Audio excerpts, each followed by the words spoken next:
नमस्कार दोस्तों, स्वागत है आपका आपके अपने हिंदी यूट्यूब चैनल हिंदी श्री पर।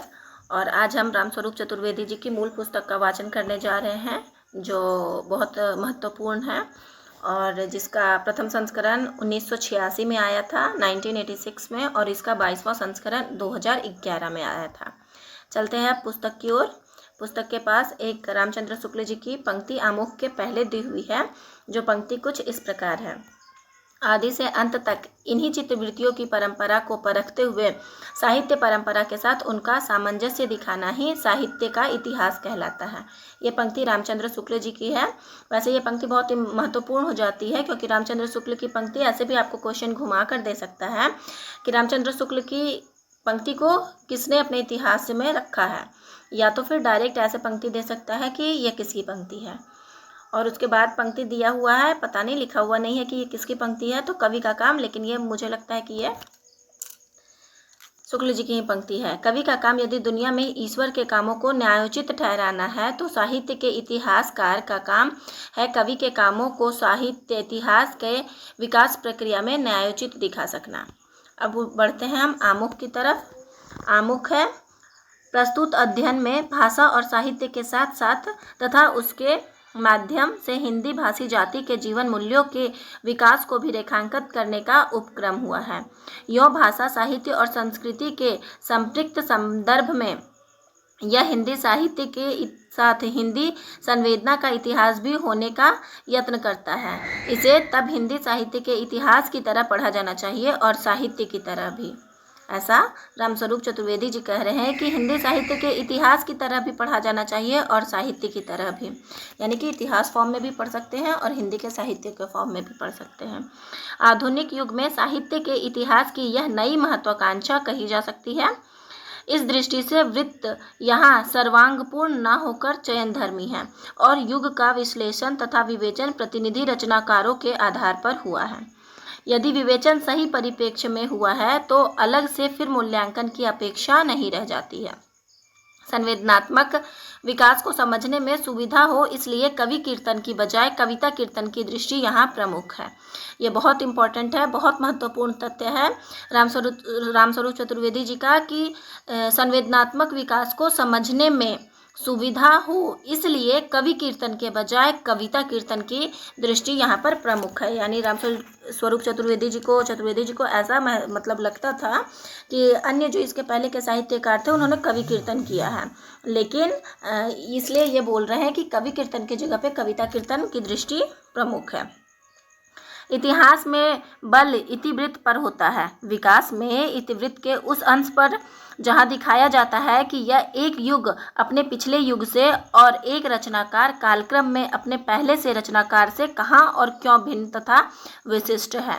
भाषा, साहित्य और संस्कृति के अंतर संपर्क में हिंदी क्षेत्र और वहाँ के जन समुदाय की संवेदना कैसे विकसित होती गई है और साहित्य उसे किस रूप में प्रतिफलित करता है, यह इस समूचे अध्ययन की अंतर्वस्तु है। संसार को समझना दर्शन का काम है, उसे बदलना राजनीति का और उसकी पुनर्रचना साहित्य का दायित्व है। ये बहुत महत्वपूर्ण पंक्ति है, आप लोग इसे अंडरलाइन कर लें कि संसार को समझना दर्शन का काम है, उसे बदलना राजनीति का और उसकी पुनर्रचना साहित्य का काम है। ऐसे क्रम आपको बदल देगा कि संसार को समझना किसका काम है, शायद वहाँ राजनीति दे दे और बदलना दर्शन दे दे, तो ये आपको बहुत ध्यान रखना है कि संसार को बदलना दर्शन का काम है, संसार को समझना दर्शन का काम है, उसे बदलना राजनीति का काम है और उसकी पुनर्रचना साहित्य का दायित्व है। इसी रूप में साहित्य का विकास समझने का यत्न यहाँ हुआ है। रामचंद्र शुक्ल ने अपने इतिहास में आधुनिक गद्य साहित्य परंपरा के प्रवर्तन का विवेचन आरंभ करते हुए जनता और शिक्षित जनता के बीच जो सूक्ष्म अंतर किया था, उसकी स्पष्टतर पहचान अब आधुनिक साहित्य के विस्तृत होते फलक में देखी जा सकती है।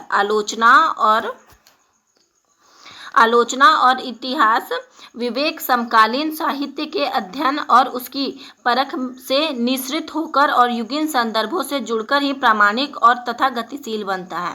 प्रस्तुत लेखक द्वारा आधुनिक साहित्य के आरंभिक इतिवृत्त और अध्ययन हिंदी नवलेखन जो 1960 तथा हिंदी साहित्य की अधुनातक प्रवृत्तियाँ जो 1900 1959 की है, 1969 की, तब लिखे गए थे जब नई कविता और नवलेखन की रचना प्रक्रिया पूरे वेग पर थी। यहाँ ध्यान रखिएगा कि साहित्य के आरंभिक इतिवृत्त और अध्ययन जो हिंदी नवलेखन है, जिसका प्रकाशन वर्ष 1960 है, तथा हिंदी साहित्य की अधुनातन प्रवृत्तियाँ, जिसका प्रकाशन वर्ष 1969 है, तब लिखे गए थे जब नई कविता और नवलेखन की रचना प्रक्रिया पूरे वेग पर थी।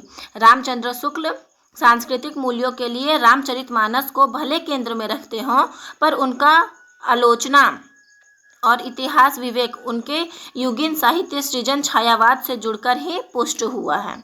परवर्ती आलोचक और इतिहासकार इसके लिए यदि नए साहित्य की ओर उन्मुख हो तो यह स्वाभाविक और ऐतिहासिक क्रम विकास के अनुकूल है। उपर्युक्त दोनों अध्ययन जिन स्वजनों को समर्पित हुए थे, ऐसे पूरे ऐतिहासिक विकास को रेखांकन करते समय इस अवसर पर उनका स्मरण सहज और उचित है।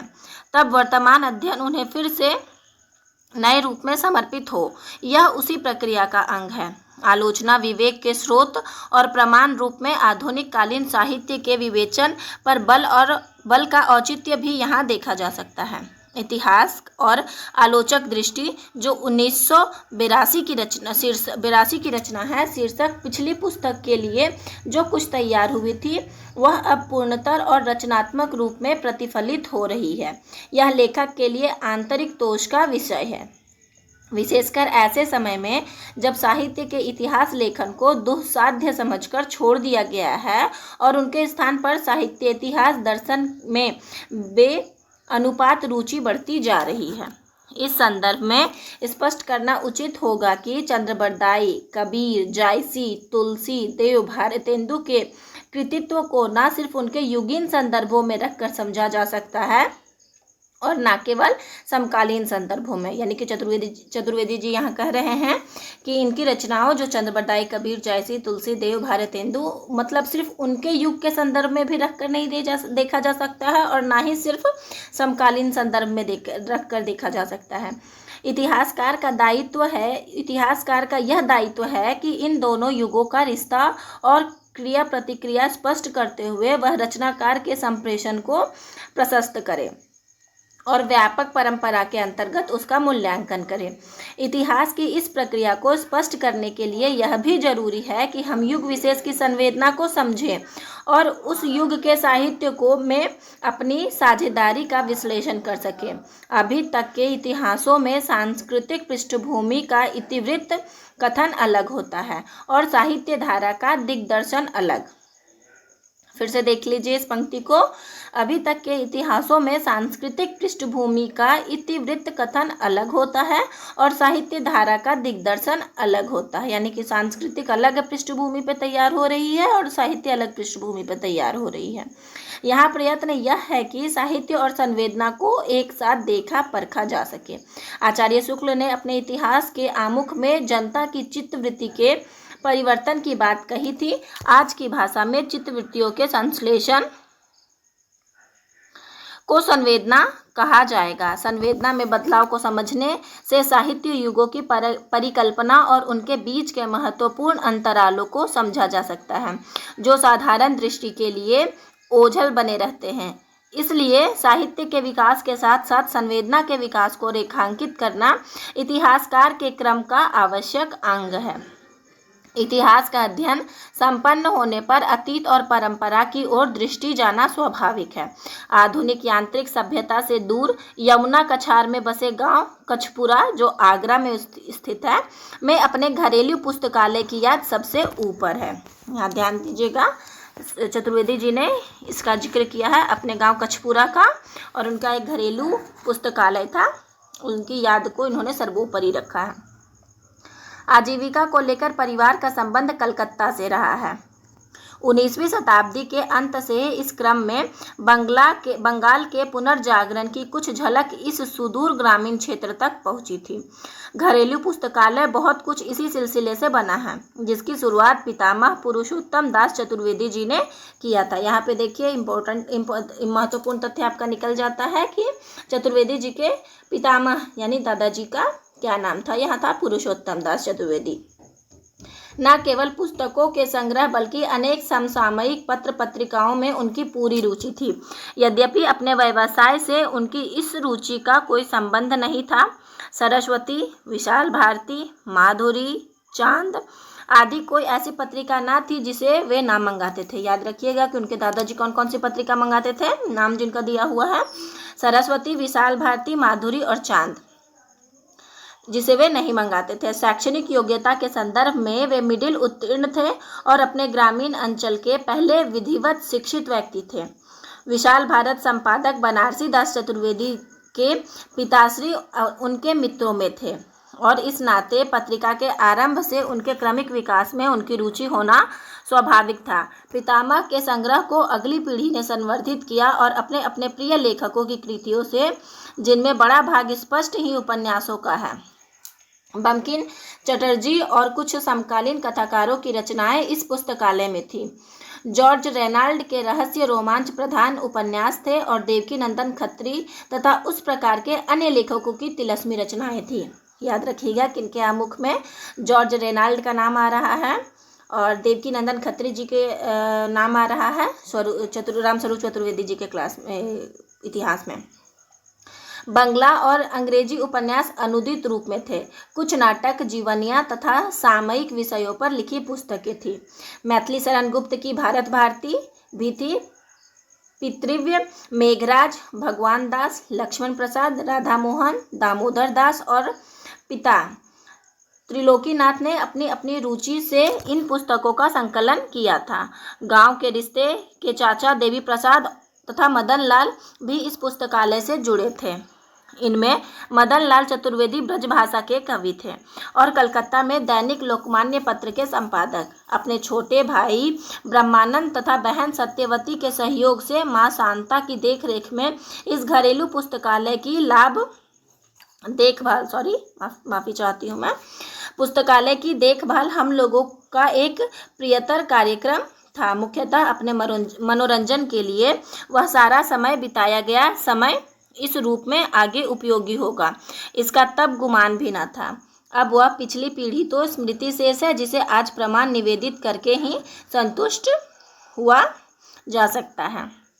साहित्यिक रुचि बनने के आरंभिक दिनों में सर्वश्री परमेश्वरी दास, शिवदत्त, जगदीश चंद्र, विठल शर्मा चतुर्वेदी जैसे स्वजनों तथा Pandit Raj Bahadur Awasthi, professor C.N. Chauhan, reverend R.G. Slater, Mayo I.A. एक्स्ट्रास और प्रोफेसर द्वय धीरेन्द्र वर्मा, सतीश चंद्र देव जैसे गुरुजनों का योगदान अविस्मरणीय है। पुस्तक का अधिकांश रामचंद्र शुक्ल शताब्दी वर्ष 1984 में लिखा गया है। गत वर्ष तक आचार्य शुक्ल के संबंध में कई प्रकार के आयोजन हुए, जिनमें से कुछ में भागीदारी करनी हुई। इन गोष्ठियों की चर्चा परिचर्चा में रामचंद्र शुक्ल और अपनी इतिहास तथा आलोचना प्रक्रिया को लेकर अपनी समझ बढ़ाने का अवसर हुआ है। उसका लाभ भी किसी न किसी रूप में इस अध्ययन तक पहुंचा है। इतिहास लेखन के कई जोखिम हैं। समकालीन साहित्य को लेकर एक है, कितना समकालीन इतिहास में स्वीकार्य हो, यह बराबर विवाद का विषय रहा है। आचार्य शुक्ल ने अपने इतिहास के प्रथम संस्करण के वक्तव्य में लिखा है, ये बहुत ध्यान रखिएगा कि आचार्य रामचंद्र शुक्ल ने अपने इतिहास का प्रथम संस्करण के वक्तव्य में लिखा है कि पहले मेरा विचार आधुनिक काल को द्वितीय उत्थान के आरंभ तक लाकर उसके आगे की प्रवृत्तियों का सामान्य और संक्षिप्त उल्लेख करके ही छोड़ देने का था, क्योंकि वर्तमान लेखकों और कवियों के संबंध में कुछ लिखना अपने सिर पर एक बला मोल लेना ही समझ पड़ता है। ये आपका PYQ का क्वेश्चन भी है कि किस आलोचक का ऐसा कहना है कि वर्तमान लेखकों और कवियों के संबंध में कुछ लिखना अपने सिर पर बला मोल लेना के समान है या समझ पड़ता है। पर जी ना माना। वर्तमान सहयोगियों तथा उनकी अमूल्य कृतियों का उल्लेख भी थोड़े बहुत विवेचन के साथ डरते डरते किया गया।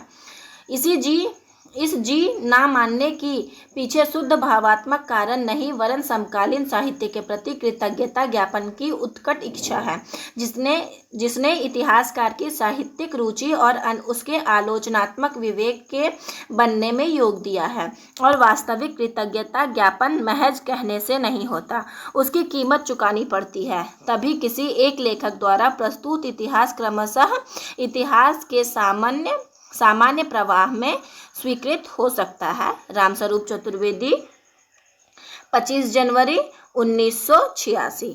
ये आज यहीं तक कक्षा हमारी समाप्त होती है और कक्षा के दौरान हुई गलतियों के लिए मैं आपसे माफ़ी चाहती हूँ और आशा करती हूँ कि आप मेरी गलतियों को माफ़ करते हुए मुझे सराहनीय अपने शब्द कहेंगे कमेंट के माध्यम से।